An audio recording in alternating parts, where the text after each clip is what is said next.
The Shoreline Arts Alliance, dedicated to educating audiences, encouraging artists, engaging our youth, and enriching our community.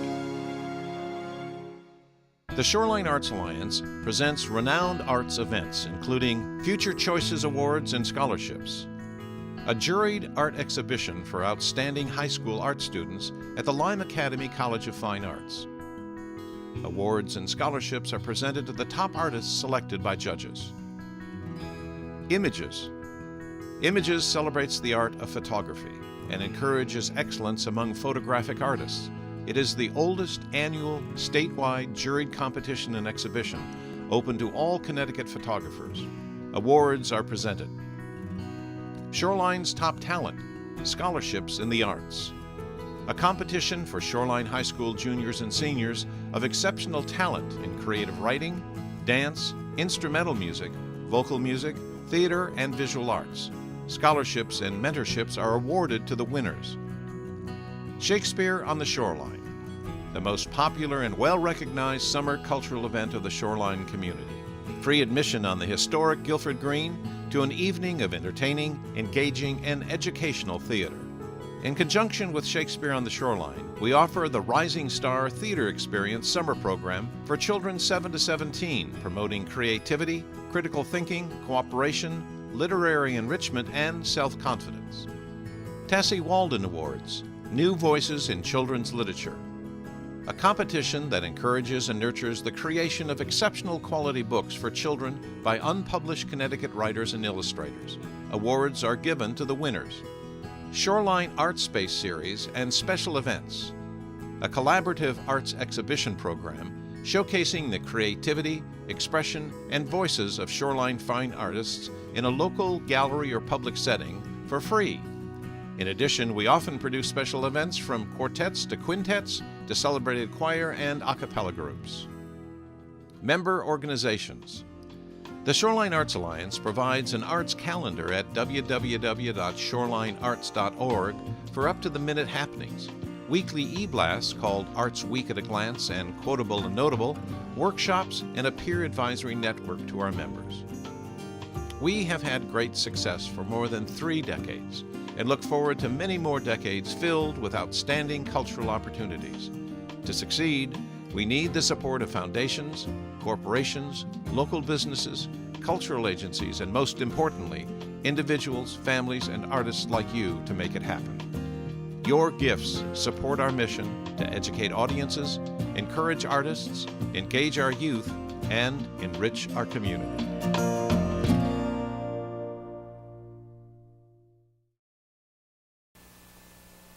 Hi, I'm Carly Callahan. Welcome to this late winter, early spring episode of Spotlight on the Arts in conjunction with Shoreline Arts Alliance and Guilford Community Television. Thank you so very much for joining me today.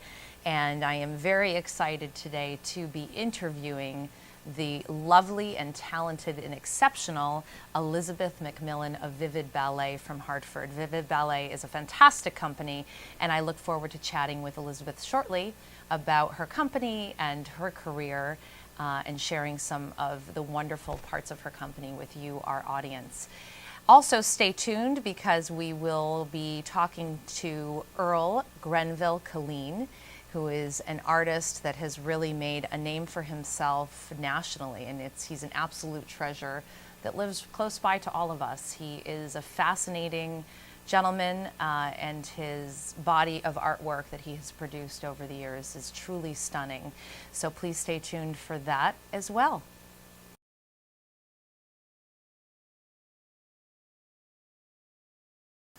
Hi, I'm Carly Callahan, and welcome to this episode of Spotlight on the Arts. I am so happy today to have with me the artistic director and founder of Vivid Ballet, Elizabeth McMillan. And Elizabeth is just a wonderful and renowned artist and has this exceptional company that I discovered about a year ago, I would say, and have been absolutely entranced with the work that she is doing all over the state of Connecticut and in fact all over the country. So I would like to welcome Elizabeth to the program today. Elizabeth, thank you so much for coming. Carly, thank you for having me. I have just, as I said, been absolutely delighted with what I have seen of Vivid Ballet. You were kind enough to be a part of the Guilford Performing Arts Festival this past fall, and your dancers are just exquisite. Thank you. But before we learn more about Vivid, I'd like to learn a little more about you. Okay. How did you come to dance, or did dance come to you? Yes. What is your story? Well, it's interesting, actually. I was very young when I started. I was about 9 years old. And it was really, I think, out of convenience for my mother. My sister was a beautiful gymnast. She was very active and very elite in that. And I wasn't doing much. And I had all this energy and creativity. And next door to my sister's gymnasium was a ballet studio. And so my mother walked me in one day, dropped my sister off at gymnastics, and took me next door. And the teacher, Catherine Seal, came out, and she asked me to point my foot and stand in first position. And right away, I was 9, and put me in class with 12-year-olds. Wow, so you were a natural from the very beginning. Yeah, it was a gift, and I loved it. Totally fell in love with it from top to bottom. And by the time I was 15, had left high school to dance professionally with Houston Ballet's second company. Wow. And went on from there. So, wow, so you danced professionally all over the country? Yes, yeah, I toured nationally and internationally for 7 years with a ballet company, and just some incredible experiences. You know, we performed in Greece, Costa Rica, Singapore, Czech Republic, so just some phenomenal times. That's fantastic. With that. Yeah, that's fantastic. Thanks. Wow, I bet your mother never thought that day that I don't think so. it's like something out of Chorus Line, really. It is, yeah, perfect. yeah. So what led to the formation of Vivid Ballet from your professional career as a performer? Yes, yeah, you know, it wasn't something I think I really ever imagined for myself to be running a company, but it's really fallen into my lap. You know, we have this incredible group of dancers that's really caught on to the vision and mission of the true, the good, the beautiful. We're partnered now with the Heart School Dance Division, so that's really bolstered us professionally to have their backing and their belief in what we're doing. Well, for those of us that haven't, or for those of you that haven't seen or heard of Vivid Ballet before, I was saying to Elizabeth earlier how absolutely stunning her website is. And if you could remind us of the website. Yeah, vividballet.com. So very easy to remember, vividballet.com. And I was saying to Elizabeth that it's just the website itself is such a stunning representation of the company and what you do. So there are so many dance companies that are out there, but when you go to this website, you see that you're different. Could you tell us a little more about what characteristics your company has that separates you from other companies? Oh, definitely. You know, we're a very small, brand new nonprofit, but because it's a visual art form, our face is very important to me. So that website is, I appreciate that, like hearing that's effective. But we speak again of promoting the true, the good, and the beautiful, and that to me really lends to what I want our aesthetic to be as a company. You know, the world, there's a lot going on in the world, and there's a lot of difficulty and challenge, and I want Vivid Ballet to be a source of hope and inspiration in the world, and so we really dwell on and cultivate an aesthetic that is promoting truth, goodness, and beauty. And it's that very famous quote that beauty will change the world, and we really believe that. It's true. It is. There's almost a rawness to your dancers. When I've seen them perform, there's such passion and energy that they all individually exude, and as a company, when they come together, it's just it's absolutely stunning. So how many dancers do you have in your company? We right have now? 8 total right now, from just across the country, California, North Carolina, all over. Wow. So they move here to be a part of what we're doing with Vivid Ballet. Wow. And, have really caught on to the vision and mission. So what does a day in the life of one of your dancers look like? Oh, goodness. It's quite the pace. Yeah, I would imagine. Yeah, we start at 10:30 in the morning with technique class. That's an hour and a half. they have a 30-minute lunch break, and then we rehearse till 2:30 in the afternoon. And then from there, they all have outside jobs that they do to help, because again, we're a one-year-old nonprofit, Right. so they all have to find other ways Their of survival supporting. jobs, right. Exactly. A lot of them teach, which is wonderful. They're involved in the community in those ways. A lot of them work for Magna Physical Therapy in Okay. Hartford as well. Oh, wow. So he's a good support for us. That's great. Yeah, he's been a good partner with the company. That's great. So yeah, it's. And the partnership with Heart, does that mean that you're working with Heart students, or? I do, yes. Okay. I've been 4 years there as ballet faculty. Okay. I teach 4 days a week. They have invited me to choreograph for them this semester as Nice. well, so that's really exciting, doing a piece with Franz Liszt. Right. Oh, wow. Yeah, but I teach ballet and point technique there. Okay. And when I started Vivid last year, Stephen Peer, who's the director of dance there, just really took note, I think, of the quality and integrity of what we're trying to do, and has really helped us and bolstered us as a company, and sharing resources and ideas and studio space. And when we did our inaugural production of Handel's Messiah, 2 Heart students guested with us great. in that first production. So it was a good exchange for their training, Right. and also for our cast. Right, that's fantastic. yeah. Well, with Shoreline Arts Alliance, one of the reasons that we're putting together this program, Spotlight on the Arts, is that there are such inherent synergies with what we all do. Yes. And Yeah. with ArtsNet 90 and other programs that we have to bring artists together, it's wonderful that we all connect, because Yes. ultimately we're all trying to do the same thing, Absolutely. which is to reach broader audiences and keep the arts very vibrant. Yeah. So it sounds like your dancers are what young dancers all over the country Yeah. dream of being, which I can see why. I sit there and watch your performance and think, oh, I wish I could go on point shoes. But what advice would you have for Yeah. young people out there, or their parents who are passionate about dance? Because you've been Yes. through the whole system as a Yes. performer and now directing a Yeah. company. Yeah, I think training is everything. Find the best school, the best education that's at your disposal for your children, because it's really such a building block with the technique. If that foundation is not laid well, it's really hard to achieve Okay. what you need. So I just, again, training is it. Training. And train faithfully. Right. Don't start and stop. It's really hard for the Right. body. You know, we have this saying that if you miss one class, it takes 2 to make up that one you missed. Yeah, interesting. So I think to find the highest quality arts education you can. That's great. And you started at 9. I did. I did. see kids in dance class as early as, Yeah, 3, in 4. diapers, Yeah, totally. diaper dance, which my girls did. Totally, yeah. Do you Yeah. have an age that you recommend people to start by? I do. I think, children's programs, again, if it's a really good institution, children's programs are incredibly valuable for teaching spatial awareness, musicality, basic disciplines in the art form.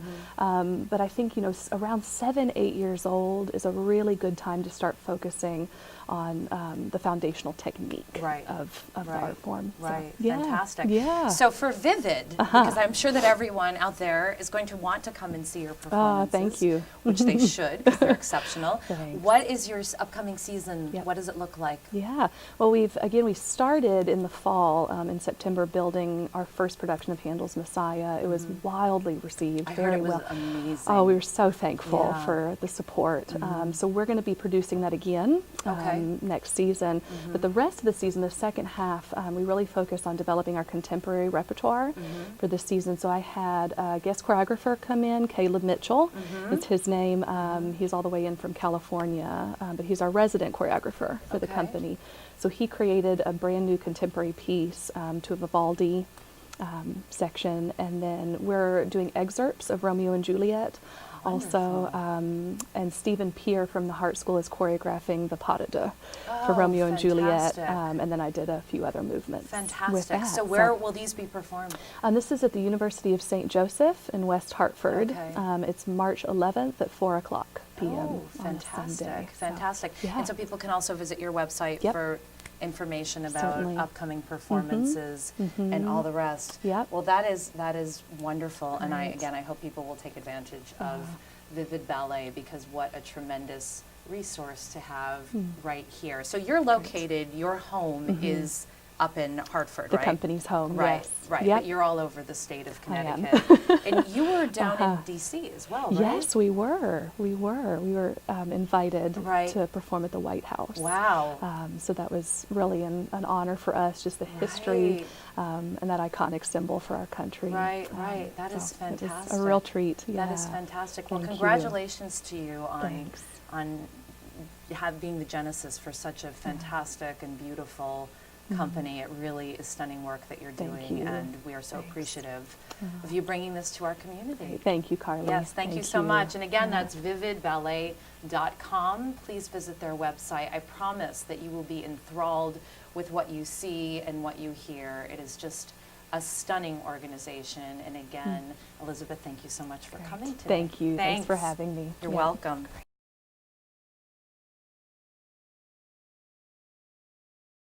This winter and early spring, we have many excellent arts opportunities for you to take advantage of, and we encourage you to do so. Even in the doldrums of this late winter season, art is guaranteed to make you feel vivacious and inspired and looking forward to a cheerier season ahead.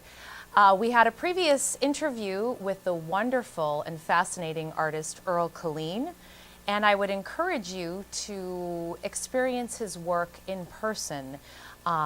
This exhibit at the Wall Street Gallery here in Madison is up until Saturday, March 3rd, and the exhibit is called Totemics, Recent Watercolors by Earl Grenville Killeen. This intriguing painting, or the paintings on display, are part of a series of watercolors called Totemics. These images blur the genre line between still life and portrait, and as Earl had mentioned when I interviewed him previously, each subject is a rusted metal segment, and he has a very special process that he uses in order to bring these still life objects to life and give them a vitality that it really can't quite be described and has to be seen to be believed. So again, that runs until March 3rd at the Wall Street Gallery on 91 Wall Street in Madison. Also, from Thursday, March 1st to Saturday, March 10th, Sarcophanies As You Wish, an original circus theater response to The Princess Bride, is at the Oddfellows Playhouse in Middletown. As You Wish was written and directed by Sarcophany director Dick Wheeler and is both a theater piece and a circus performance, uniquely combining the two art forms in a comical and skillful response to the cult classic The Princess Bride. The play is not a stage version of the film, but rather a contemporary response to the original William Goldman novel in the 1987 film. So this is done through a kaleidoscopic collection of circus acts, outrageous theatrical characters, dance numbers, clowning, and puppetry. So that sounds like a really fun way to spend an evening or an afternoon. And again, that's up at the Oddfellows Playhouse. We also have on Thursday, April 5th, from 5 to 7 o'clock, a poetry reading by Paul Muldoon, the Pulitzer Prize-winning Irish poet and the recipient of the Queen's Gold Medal for Poetry in 2017. That will be at the Lyme Academy College of Fine Arts. Tickets are $15 and are available on their website. This gentleman was born in County Armagh in 1951 and now lives in New York. He is a renowned poet and will be giving a reading from his 12 collections of poetry, which have been very, very well reviewed and well regarded. So this is a wonderful opportunity to hear a poet in his own voice be able to share with you his works. Shoreline Arts Alliance has been very busy this past month. We just finished our wonderful gala at the Saybrook Point Inn and Spa, and thank everyone for their support for that evening. And as some of you may be familiar with, the gala supports the initiatives of Shoreline Arts Alliance throughout the year. One of those initiatives is happening imminently and is actually in the process. The Images Awards are something that draw artists from all over the state and have become a really, really beautiful and significant event in the visual arts community. On Friday, March 23rd, you are all invited to the Images, Rewards, and Artists Reception, which is from 6 to 8 o'clock at the Guilford Art Center. There also will be an Images Gallery Talk on March 28th, and that is from 7 to 9 o'clock at the Guilford Art Center. And if you can't make either of those, but just want to pop into the Guilford Art Center, which I recommend you do if you haven't been, it's a wonderful, wonderful place. There is the exhibition going on from 12 to 4 o'clock p.m. every day, and actually until 7 p.m. on Thursday. So I encourage you to pop in and really see a manifestation of what Shoreline Arts Alliance represents and what your support means and allows us to do. Also, the Shoreline Arts Alliance is having their Arts Net 90 event at the Guilford Arts Center at 8:30 in the morning on Tuesday, April 3rd. For those of you that are out there that are artists or part of artistic organizations and nonprofits, ArtsNet 90 is a wonderful way to meet others that are similarly minded. It's a networking opportunity. It's an opportunity to share with others your particular events, initiatives, and projects. There's a camaraderie there that is really, really fantastic to experience if you haven't experienced already. So I would encourage you to attend that as well. So please, again, go to the Shoreline Arts Alliance website for a directory of all of these events that is consistently updated as we have so much going on, especially as the weather turns warmer and everyone wants to get out and about more and more. We have a wonderful array of offerings, and I hope to see some of you out there and look forward to seeing you next time for Spotlight on the Arts. Thanks so much for joining me.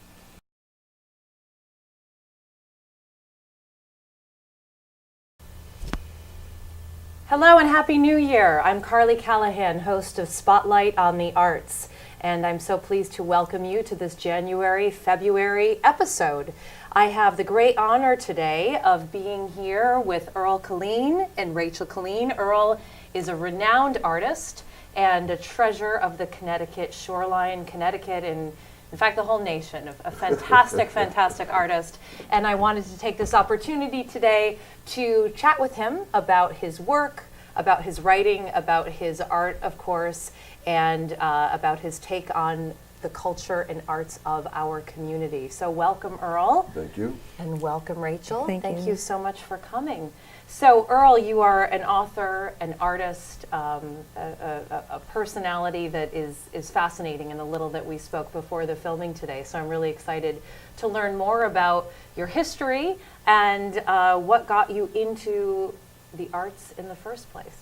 Well, I did my first oil painting when I was 6 years old. I was given my first box of oils when I was 9, and I became a professional artist at 13. 13? Yeah. And at age 15, I was actually making more money at art than I am today. Oh dear. I know times are difficult, but wow. No, I used to do a painting in an hour, and I used to sell Okay. it for $75 Really? a piece, and I did 50 in the year that I was 15.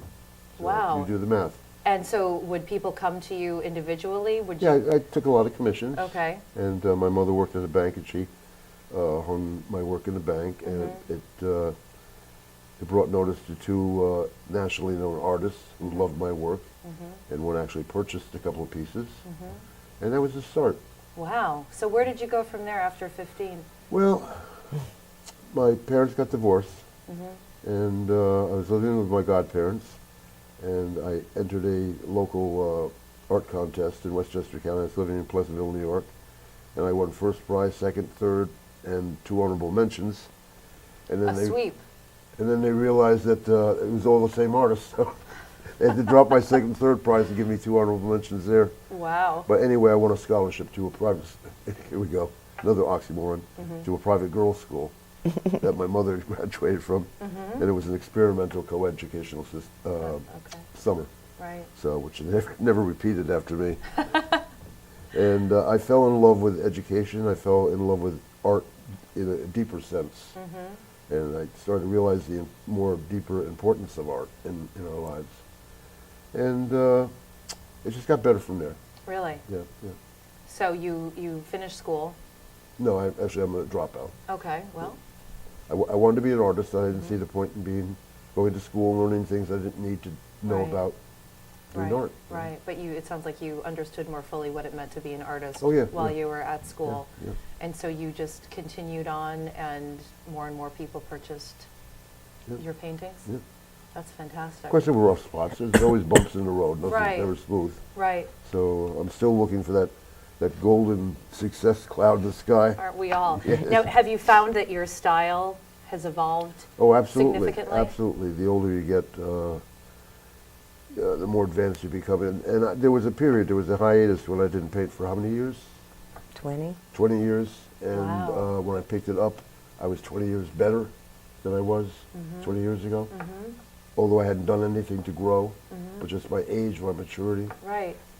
And I've always told Rachel, in fact, that whenever I taught, I said it's always easier to teach an older person than a younger person because they just learn that much faster. So, And life's experiences, I think, really help Exactly, yeah, inform us yeah. as artists, too. so in fact, I'm working on a series now, Totemics 2, and when I look back on the original series of Totemics 1, which is basically machinery, heavy earth-moving equipment, it's like day and night to me, the way I paint. Really? Yeah, yeah. How so? I always felt very tight. I always felt constricted. I felt like I was painting in a glass where I was contained. And now I'm breaking out, and I'm not afraid to just take a brush of paint and go whoop, and leave it there. And then see. I read so many interesting quotes that were attributed to you online, and one of them was to the effect that when you're painting, or I think making art in general, delineating whether it's a mistake or whether it's an intention that you didn't really want to realize, but Well, that my intention is to make mistakes. yeah, I mean, I use a power sander, and I paint in watercolor. And what I love is I layer the paint, and I take a power sander to it, and I don't know what's going to happen. And usually I'm surprised, and I end up with beautiful things. I end up with beautiful strokes of paint, which I wouldn't normally put there. so the power sander affects the textural quality. It also removes some of the paint, but not all of it. And you're left with wonderful scarring that would have been very difficult to paint and have it look natural. That's fantastic, especially when you're talking about machinery. And Yeah, exactly. I've had the privilege of seeing several of your works at the Shoreline Arts Alliance auction and at the office, and I'm struck by the beauty and the kind of poetry of these very industrial pieces that I would imagine were intended to be beautiful and poetic. But the way that the lens that we're able to view them through you as the artist is just, it changes the whole perspective. And Well, that's really fantastic. color is one factor. I make them attractive through color and texture, but I've always been known as I don't like to blow my own horn, so I'll say several artists said I was a genius very young on with color, and that has a great deal to do with my contemporary work now, in making something look beautiful. Right. So are you always looking for different subjects to create a series around, or does it? Yeah, I learned about series in New York. When you go into a New York gallery, they basically want 40 pictures all the same, and you just move your signature around. So you have number 1, number 2, number 3, et cetera, et cetera, et cetera. So that's when I started painting series, because I wanted to be in a New York gallery. So I started a series called Doors and Floors. And in watercolors, I was working life size. And I approached a gallery in Soho, and of course, they're more interested in money than they are whether the work is good or not. And one of the criteria was that I'd had to paint bigger than life size, which I didn't know if I could, and I didn't know if I wanted to. So I just kind of skipped over that lump and moved out here to Connecticut to raise our son. Oh, okay. So that's how you came to our do area. series. Yeah, yeah. Okay, interesting. Yep. Interesting. And of course, you touch on the whole business of being an artist, which is a whole separate thing, right? You might as well be in the NFL if Yeah. you want to be an artist, yeah. As a Yeah. matter of fact, I prefer to be in the NFL. You're basically, in the real art world, if I can call it the real art world, you're really a hunk of meat. And they use you up and then they throw you out. So how have you managed to have such exceptional longevity in the art world? Well, I just keep plugging, and if I have to starve one month, I starve. Many years ago, back in the 60s, after I was out of the service, I went without food for 3 days just to keep in art supplies. Wow. And wasn't necessarily selling at that point. I just had to work. Right. So Right. if you're a serious artist, you take it seriously. Of course. You mentioned in an earlier conversation that we had that you, when you're creating, you have these periods where you just paint. Yep. And you mentioned recently you had a 72-hour... Stent. Yep. Yes. Yep. And subsisting on Hershey's bars with almonds, right? Yeah. With almonds, yes. So you find that when you're struck in the moment, you just have to... Yeah, well, it's very hard to put down a paintbrush and say, all right, I'm going to cook now. Right. And you're exhausted for one thing, and you really don't feel like cooking. Right. So it's no sacrifice by any means. Right. If I'm into something, if I'm in the groove, I don't want to break the momentum. Right. You know. So when you were younger, you said that you were creating what a one piece a day. No, one piece an hour. An hour. Yeah. My Yep. goodness. So what is your generally? How long does it take for you to create a piece? Presently 2 days, sometimes 3 days. It's odd that a larger painting will take 2 days, a smaller one will take 3. Really? Yeah. And I really don't have a tolerance for a painting, a single painting, for any longer than that. Anything longer than 2 days or 3 days, I lose interest in it. Really? Yeah. And do you feel like there's a lot of subject matter that you haven't tackled yet? Well, as far as machinery, I think I've just about run the gauntlet, so I'm looking for a new series now. I don't know what it's going to be. You know, it could be the bottom of people's feet. I have no idea. That's really neat. It would be so interesting to see the world through your eyes and be able to ascertain what would inspire a whole series. That's fantastic. Another quote that I saw that was another one of my favorites was, "The creative process for me unfolds in 3 stages that I call the search, focus, and application." Can you elaborate on that a little bit? Well, I think it pertains mostly to my totemic series more than any other series of art, where I'm looking at a very large machine and I'm looking for 1 or 2 square feet that resemble an animal form or face. Okay. And so that's my search. And then I have to make it work.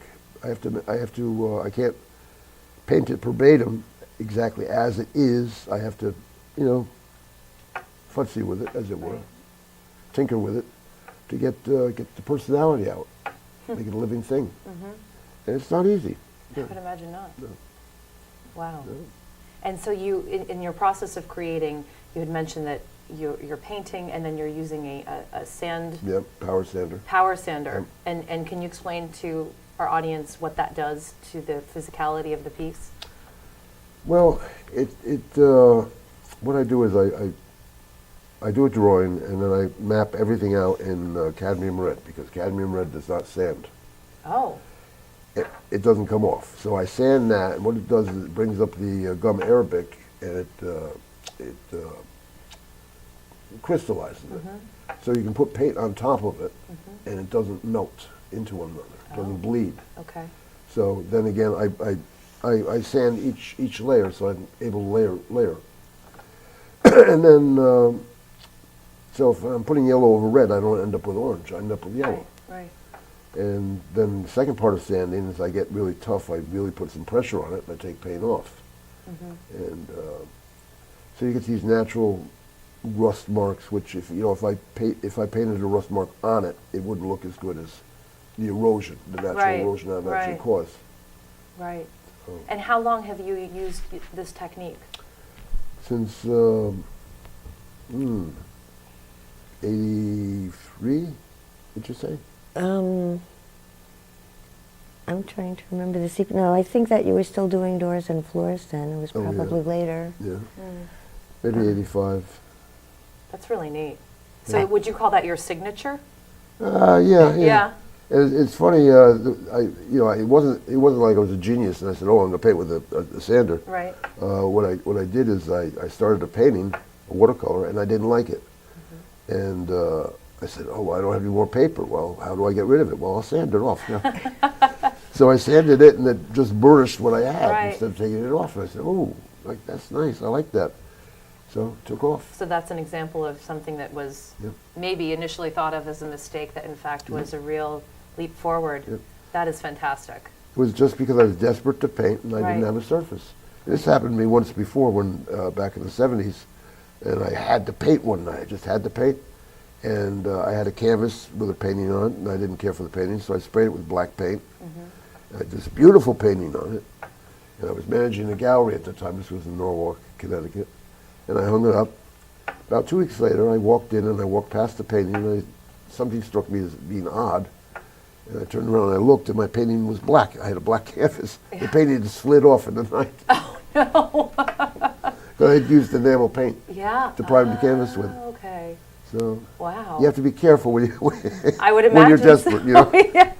Sometimes innovation and sometimes not, right? Right, exactly. Wow. But Exactly. you always learn something. Right, learn something, right. right, That's right. fantastic. That's really neat. Well, one of the ways that you're involved with Shoreline Arts Alliance is through their Future Choices program. Could you tell us a little bit about that? Yeah, that's not, again, that wasn't brainstorming on my part. That comes from directly from the show that I participated in Westchester County. And there was nothing out here like that. I said, gee, it was so much fun then, let's do it here now. So I wrote it up. I called all the principals and all the art teachers in the district, and I have to say, not one of them thought for 2 seconds. They all jumped on board immediately. This is a great idea, let's do it. That's great. So it's not me, it's them, it's the teachers. And if you attend these shows, the wonderful thing you see is you see parents with their children. Yeah, And when do you ever see that? rarely. And they are supporting their kids in art, and that's a wonderful, wonderful thing. And I think back to the early '70s when I first moved to Clinton for the first time, and there was a young gentleman who wanted to be an artist. And his parents said, "You're not going to grow up to be a bum. So if you give up the idea of art, we'll buy you a motorcycle that you want."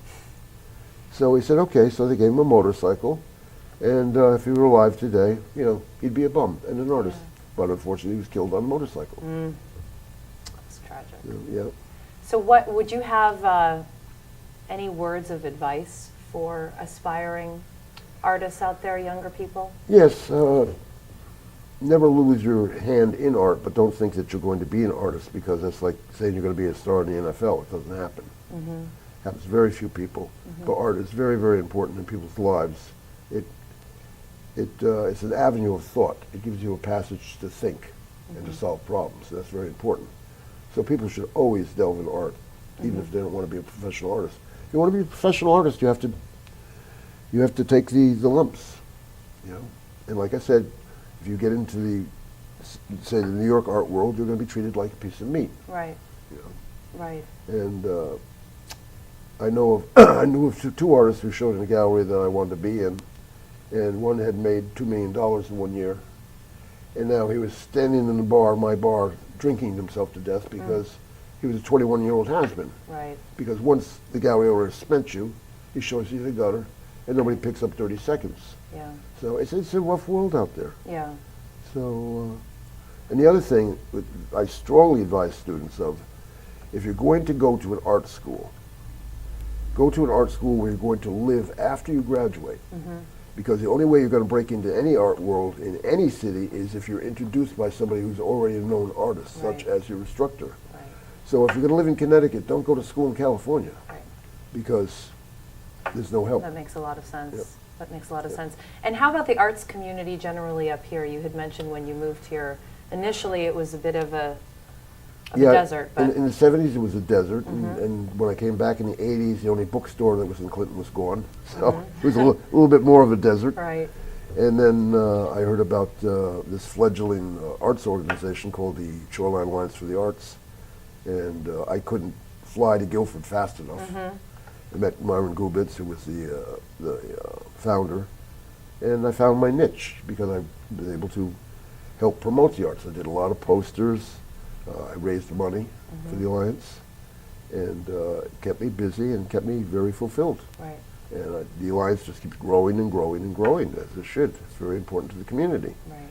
There were a lot of artists in the community, but we all live individually. We don't know each other. Right. So this is a way of bringing artists together, which is a wonderful thing. Absolutely. I think that the power of that and the advantages to that are immeasurable. It is. Yeah. I'm so grateful. I'm so grateful for it.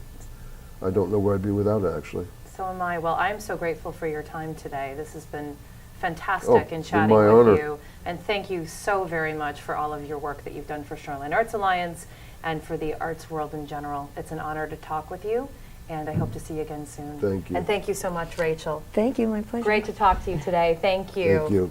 Thank you very much. Thank you.